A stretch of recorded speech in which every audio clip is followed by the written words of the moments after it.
8월 마지막 주일 아침입니다. 오늘도 주 안에서 복되고 아름다운 날 하나님을 예배하고 또 주님이 기뻐하는 일을 행하는 그런 우리 모든 성도들 되기를 바랍니다. 찬송가 413장 부르시면서 주님께 나아갑니다.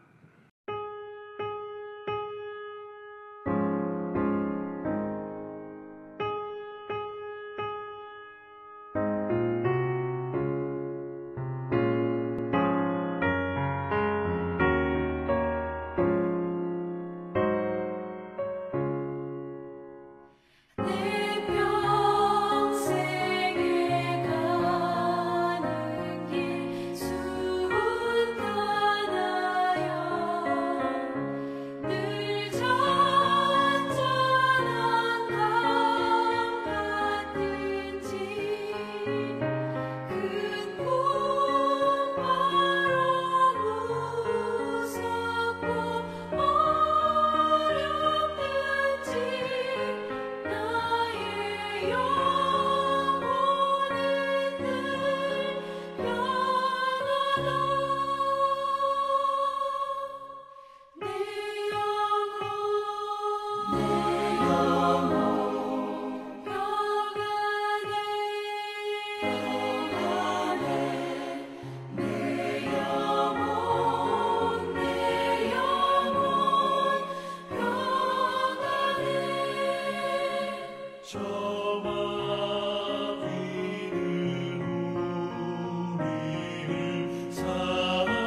이 아침에 주시는 주님의 말씀은 사도행전 27장 13절로 26절까지 말씀입니다. 남풍이 순하게 불매 그들이 뜻을 이룬 줄 알고 닻을 감아 그레데 해변을 끼고 항해하더니 얼마 안 되어 섬 가운데로부터 유라굴라라는 광풍이 크게 일어나니 배가 밀려 바람을 맞추어 갈 수 없어 가는 대로 두고 쫓겨가다가 가우다라는 작은 섬 아래로 지나 간신히 거루를 잡아 끌어올리고 줄을 가지고 선체를 둘러 감고 스르디스에 걸릴까 두려워하여 연장을 내리고 그냥 쫓겨가더니 우리가 풍랑으로 심히 애쓰다가 이튿날 사공들이 짐을 바다에 풀어버리고 사흘째 되는 날에 배의 기구를 그들의 손으로 내버리니라. 여러 날 동안 해도 별도 보이지 아니하고 큰 풍랑이 그대로 있음에 구원의 여망마저 없어졌더라. 여러 사람이 오래 먹지 못하였음에 바울이 가운데 서서 말하되 여러분이요 내 말을 듣고 그레데에서 떠나지 아니하여 이 타격과 손상을 면하였더라면 좋을 뻔하였느니라. 내가 너희를 권하노니 이제는 안심하라. 너희 중 아무도 생명에는 아무런 손상이 없겠고 오직 배뿐이리라. 내가 속한 바 곧 내가 섬기는 하나님의 사자가 어젯밤에 내 곁에 서서 말하되 바울아 두려워하지 말라. 네가 가이사 앞에 서야 하겠고 또 하나님께서 너와 함께 항해하는 자를 다 네게 주셨다 하였으니 그러므로 여러분이 안심하라. 나는 내게 말씀하신 그대로 되리라고 하나님을 믿노라. 그런즉 우리가 반드시 한 섬에 걸리리라 하더라. 아멘. 예, 로마로 가는 바울, 그가 탄 배가 조난당하는 사건. 자, 오늘 본문의 이야기입니다. 그럼 배로 인해서 큰 그 사건이 일어났다 하면 우리 그 타이타닉 영화 너무 유명하잖아요. 세상에서 가장 안전하고 가장 호화로운 배가 그냥 빙산에 부딪혀서 1,500여 명이 죽는 아주 끔찍한 사건을 영화를 통해서 우리는 알게 됐습니다. 지금 바울이 탄 배, 일단 출항했습니다. 출항했을 때 먼저 순풍이 불었어요. 이 33절 보면 남풍이 순하게 불매. 자, 순풍. 그러니까 그들이 뜻을 이룬 줄 알고 닻을 감아 그레데 해변을 끼고 항해했다. 순풍이 부니까 그러면 그렇지. 선장과 선주의 말을 듣고 출항했는데 처음에 순풍이 오니까 그러면 그렇지. 내 말이 맞지. 아마 그랬을 겁니다. 인간이 그렇잖아요. 이 처음 잘 되면 사람들이 이렇게 우쭐하기 쉬운 거예요. 이거 보라고. 근데 그렇게만 쭉 순풍만 이어졌으면 하나님 안 찾겠죠. 우리 인생 개인도 마찬가지죠. 우리는 그냥 조금 어려우면 하나님 원망하고 조금 잘 되면 그냥 내가 결정해서 잘 된 거라 이렇게 생각하는 경향이 많이 있습니다. 우리 인간은 그래요. 처음에 순풍으로 출발했어요. 그런데도 불구하고 마음 한켠에는 약간 불안함이 있어요. 그래서 보니까 뭐냐면 그래도 해변을 끼고 항해했다 그랬어요. 선장과 선주가 혹시 모를 경험상 이런 그 불안함이 있어서 그런 두려움이 있어서 이 해변을 끼고 항해하고 있다 그랬습니다. 이렇게 순풍에 돛단 듯이 배가 가면 인생이 뭐가 힘들겠습니까? 예기치 않은 광풍을 만날 수 있는 것이 인간입니다. 본문에 보세요. 얼마 안 돼요. 그래요. 얼마 안 되었어요. 우리 인생은 잠깐 순풍이고 그 다음부터 역풍 만나는 게 인생입니다. 인생을 고해의 바다에 항해하는 것과 같다. 흔히 그런 말이 있잖아요. 얼마 안 돼요. 바섬 가운데로부터 유라굴라라는 광풍이 크게 일어나니 배가 밀려 바람을 맞춰 갈 수 없어 가는 대로 두고 쫓겨갔다. 광풍이 부는데요. 이게 어떻게 할 수가 없는 거예요. 배 가는 대로 그냥 가는 거예요. 속수무책이고 선장이고 선주고 백부장이고 아무 소용이 없습니다. 이게 인간의 한계입니다. 지금 지구촌이 이 지금 기후 위기 이로 인해서 지금 이상기온 난리잖아요. 근데 지금 이제 이상기온이란 말도 없어질 것 같아요. 이상기온이 이제 일상이 돼버리면. 제가 오늘 제 아침 주보에 쓴 그 칼럼 제목이요. 가장 시원한 여름을 보내며라고 썼는데, 이 이상기후 때문에 금년이 가장 시원한 해로 기억될 거라고요. 앞으로 다가올 세대에 비하면 그렇다는 말이죠. 내년에는 금년보다 더 덥고 5년 후에는 더 덥고 10년 후에는 더 덥고, 그래서 기후온난화가 아니고 완전히 지구온난이 아니고 지구가 끓고 있다고 얘기합니다. 그러면서요, 폭우, 태풍 막 그냥 난립니다. 지구촌이. 인간이 아무리 과학문명 발달하고요, 아무리 잘 사는 강대국이라도 소용없어요. 자연 앞에 꼼짝 못하는 게 인간입니다. 인간 능력의 한계가 그런 거예요. 뭐 사람이 큰 소리 치고 뭐 외치지만 알고 보면요, 자연 앞에도 꼼짝 못하는 게 인간이에요. 인간 능력의 한계가 여기서 드러납니다. 지금 이 광풍이 불어서 난리가 났어요. 그래서 그거 보세요. 46절에 가오다라는 작은 사마리로 지나 간신히 거루를 잡아 끌어올리고, 거루는 구명정이에요. 이게 끌어올리고 줄을 가지고 선체를 둘러 잡고 감고 스르디스에 걸릴까? 이 모래톱입니다. 모래톱에 걸리면 항해 못해요. 그래서 둘이 연장을 내리고 그냥 쫓겨갔다. 쫓겨갔다는 게 그냥 바람에 가는 대로 가는 거예요. 지금 오늘 순항했던 배가 갑자기 광풍을 만났습니다. 순항하던 것 같은 우리 인생이 광풍을 만나면 어떻습니까? 원망하고요, 두려워하고, 가장 일반적인 그 반응입니다. 원망. 누군가, 하나님도 원망하고 누군가 원망해. 그 사람 때문에 이렇게 됐다. 아니면 이제 그리고 원망하고 그 다음에 두려운 거예요. 이러면 광풍이 불어오면 두렵죠. 어떻게 해요? 그런데요, 여러분 지나온 인생을 돌아볼 때 인생의 풍랑 한 번도 경험하지 않은 분은 안 계시겠죠? 뭐 매년 태풍이 오듯이 매년 풍랑을 겪은 분도 있을 것이고, 인생에서 몇 번 정도로 잊을 수 없는 그런 태풍을 만난 분도 있을 겁니다. 근데 오늘 어떠신가요? 하나님 앞에 서 있다면요, 그런 풍랑 중에도 하나님이 내 인생 여기까지 인도하셨다, 이 고백이 있을 겁니다. 제가 어제도 언급했죠? 순풍도 하나님께서, 역풍도 하나님께서, 광풍 중에도 하나님께서 우리를 보호하시고 인도하신다는 사실입니다. 바울이 광풍을 만났지만 결국 하나님께서 이 광풍으로 인해서 사도 바울을 더 빛나는 사람으로 세우시고 결국은 로마까지 이끄십니다. 찬송가 가사도 그런 가사가 있잖아요. 그 풍랑이 인연하여서 더 빨리 갑니다. 그 풍랑 때문에 더 빨리 간다. 그런 찬송처럼요, 사도 바울 이 풍랑 속에 뒤에 가면 나와요. 더 빛나는 하나님의 사람이 되게 하십니다.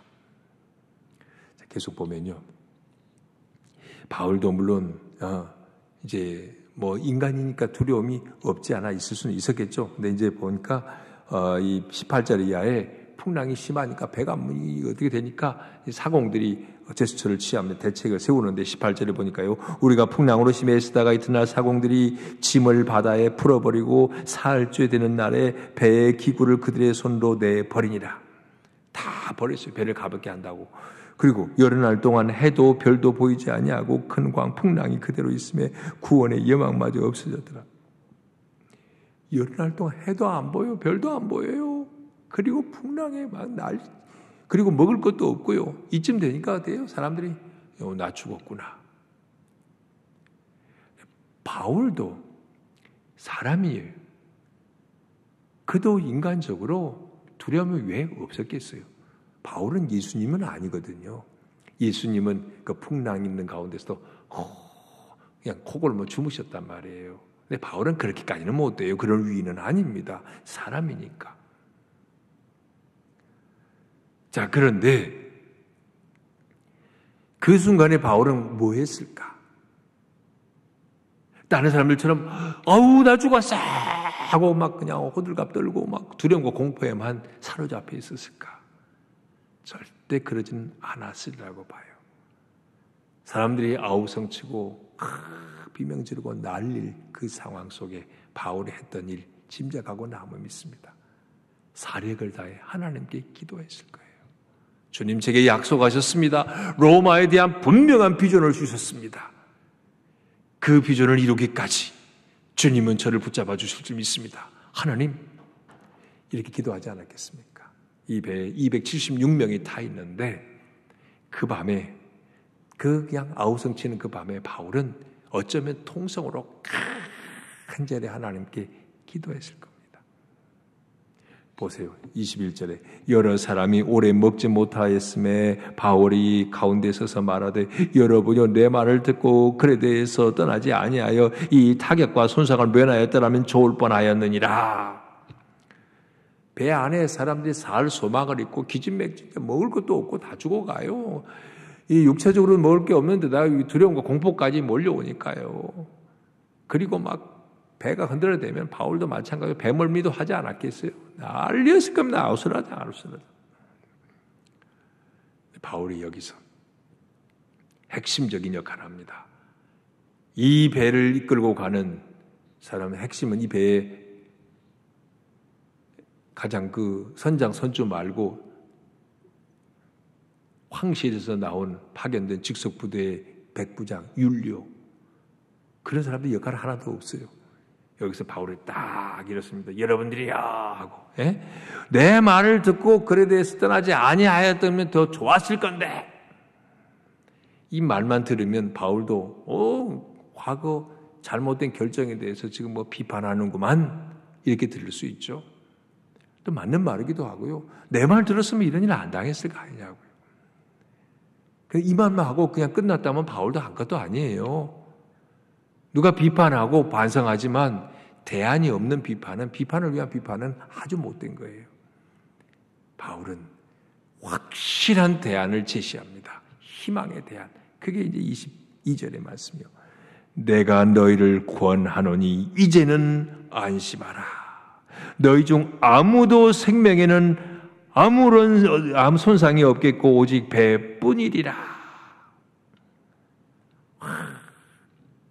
바울이 다 거반 죽어가는 사람들에게 276명 그 지금도 여전히 풍랑이 있는데 다 그니 일어서서 내 말을 듣지 않은 건 잘못이었어. 하지만 여러분 이제는 안심하시오. 여기 위로와 희망의 메신저 역할을 하고 있습니다. 얼마나 멋진 바울입니까? 위기의 빛난 난세가 영웅을 만든다고 그러는데요. 사도 바울은 죄수의 몸인데 바로 여기서 영웅이 됩니다. 하나님이 그를 빛나게 사용하시는 거예요. 여러분 이제 안심하십시오. 배는 파손되고 버리게 됐지만 276명 생명 한 사람도 생명은 죽지 않을 겁니다. 이게 내 말이 아니에요. 그 다음 하는 23절 말 보세요. 내가 속한 바 곧 내가 섬기는 하나님의 사자가 어젯밤에 내 곁에 서서 말하되 바울아 두려워하지 말라. 내가 가이사 앞에 서야 하겠고 또 하나님께서 너와 함께 항해하는 자를 다 내게 주셨다 하셨습니다. 내 말이 아니고 하나님이 주신 말씀입니다. 얼마나 당당하고 예란 모습이에요. 그러니까 바울이 그냥 풍랑이 일었을 때 한순간에 바울에게 야 바울아 말해 이렇게 하지 않았다고요. 밤새도록 바울이 통성으로 기도했을 겁니다. 하나님 아버지라고 기도했을 거예요. 그럴 때 하나님의 사자를 통해서 바울에게 응답하신 겁니다. 두려워하지 말라. 아무도 생명에는 손상이 없을 것이다. 바울이 이렇게 얘기했을 때 276명의 배에 탄 사람들이 얼마나 위로가 됐겠습니까? 그 바울 외치는 바울 그 자체만도 신기하잖아요. 도대체 저 사람이 백부장 율리오도 선장과 선주도 그 배에 탄 모든 상인들도 그 무역하는 사람들 돈 많은 사람도 여기 있을 거라고요. 그런 사람도 죽음의 공포에 두려워 떨고 있는데 오직 한 사람 사도 바울 그만큼만 의연히 일어서서 담대하게 외치고 있다는 거 얼마나 통쾌한 장면입니까? 이틀 전인가도 말씀을 드렸죠. 이것이 바로 주님께서 바울에게 주신 기쁨, 내적 기쁨, 하늘의 평화. 그러니까 바울에게는 두려운 얼굴이 없는 거예요. 평안한 모습으로 하늘의 메시지, 주님의 말씀을 전하고 있습니다. 오늘 이 말씀에서 보면 하나님께서 바울 때문에 나머지 275명도 살려주신 거예요. 다시 한번 볼까요? 24절 바울아 두려워하지 말라. 네가 가이사 앞에 서야 하겠고 또 하나님께서 너와 함께 항해하는 자들 다 네게 주셨다. 어쩌면 액면 그대로 보면 바울이 가이사 앞에 서기까지 안 죽어야 돼. 바울이 주인공이에요. 영화로 말하면 주인공이 죽으면 안 돼. 바울 때문에 그 배에 탄 사람까지 함께 살려주시는 거예요. 바울 덕분에 그들도 살게 된 겁니다. 물론 바울이 이 사실을 나 때문에 여러분이 살아서 전혀 그건 그렇게 말한 거 하고 그렇게 생각하지 않았어요. 하나님 편에서 그렇단 말이에요. 바울은 위기 속에 절체절명의 위기 속에 빛나는 하나님의 사람이 된 겁니다. 흔들리는 풍랑, 광풍 속에서도 흔들리지 않는 견고한 믿음을 가진 사도 바울. 얼마나 멋있는가요? 나 죽었다. 세상 사람들이 다 죽었다. 아니 온 세상이 불안에 떨고 있는데 주님께 붙어있는 자, 흔들림이 없는 요동함이 없는 믿음을 가진 자, 반석 위에 믿음을 집을 지은 자, 그런 자는 끄떡 없습니다. 하나님의 평강이, 하나님이 주신 기쁨이 그 마음을 가득 채우고 있기 때문입니다. 오늘 항해하는 인생, 전부 이 바다 항해하는 인생과 같은 게 우리 인생이라고 그랬잖아요.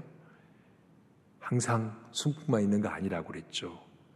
역풍, 광풍 만날 수 있습니다. 하지만 무슨 환난을 당한다 할지라도 우리는 전능자 되신 하나님, 그분 의지하고 그분 바라보는 믿음이 있습니다. 인생의 광풍, 그 광풍을 통해서 깨닫게 되는 건요, 인생의 주도권은 내게 있는 게 아니로구나. 내가 내 인생을 운전하는 게 아니로구나. 인생의 주도권은 전능자 하나님께 있다. 우리 광풍을 통해 이런 걸 배우게 되는 겁니다. 예수 믿는 사람은 소망 없는 세상에 소망을 불어넣어주는 것이 예수 믿는 사람의 역할입니다. 흔히 말합니다. 교회는 세상의 소망이라고요. 그러면 예배당 쳐다보고 세상 사람들이 소망 없습니까? 그렇지 않죠. 어떤 어려움이 있어도 예수 믿고 기쁨과 평강을 잃지 않는 그 모습을 보여줌으로써 아하, 예수는 소망이로구나. 이거 보여주는 겁니다. 말씀 마칩니다. 우리는 인생을 살아가는 동안 내 능력, 내 경험 의지하지 않고요. 하나님 바라보고 살아야 합니다. 하나님 의지하고 살아야 합니다. 인생에 당하는 위기, 어떤 풍랑을 만날지라도 주님 바라봄으로 흔들림 없는 믿음 갖기를 바랍니다. 그리고 그 의연한 믿음으로 세상 믿지 않는 사람들에게도 희망을 불어넣어주는, 안심하십시오. 예수 믿으면 하나님의 평강이 임합니다.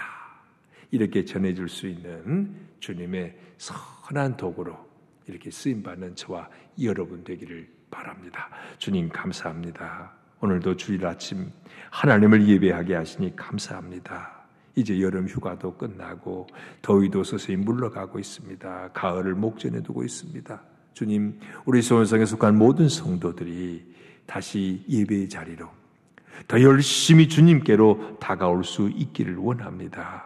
인생의 항해 중에 순풍도 만나지만 역풍, 광풍도 만날 수 있는 것이 인생임을 알고 어떤 위기를 만날지라도 하나님 의지하는 견고한 믿음 흔들리지 않게 하시고 흔들리는 세상에 진정한 소망을 보여주는 신실한 믿음의 사람들이 다 되기를 간절히 원합니다.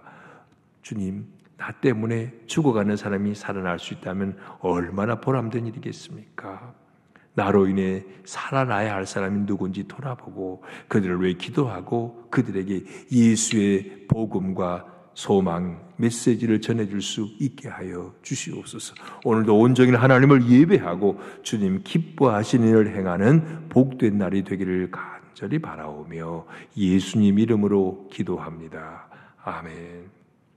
하늘에 계신 우리 아버지, 아버지의 이름을 거룩하게 하시며 아버지의 나라가 오게 하시며 아버지의 뜻이 하늘에서와 같이 땅에서도 이루어지게 하소서. 오늘 우리에게 일용할 양식을 주시고 우리가 우리에게 잘못한 사람을 용서하여 준 것 같이 우리 죄를 용서하여 주시고 우리를 시험에 빠지지 않게 하시고 악에서 구하소서. 나라와 권능과 영광이 영원히 아버지의 것입니다. 아멘.